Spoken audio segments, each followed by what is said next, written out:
Hello friends, আশা করি সকলেই ভালো আছেন।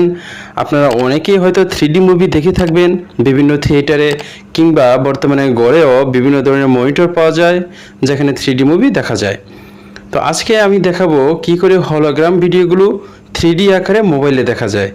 খুবই সিম্পল, খুবই ইজি। আমাদের হাতের কাছে টুকিটাকি যে সকল জিনিস আমরা ফেলে দেই সেগুলো দিয়ে এটা করা সম্ভব। তো এটা আমি আপনাদেরকে এখন দেখিয়ে দেব। তার পূর্বে বলে নেই, আমার চ্যানেলে যারা নতুন তারা অবশ্যই সাবস্ক্রাইব করে নেবেন এবং পাশে থাকা বেল বাটনটি প্রেস করে দিবেন। এবং যদি ভিডিওটি ভালো লাগে তাহলে অবশ্যই লাইক অ্যান্ড কমেন্ট করবেন। এবং যদি কোনো কিছু বুঝতে না পারেন তাহলে অবশ্যই আমাদেরকে জানাবেন। তো চলুন বন্ধুরা, শুরু করি।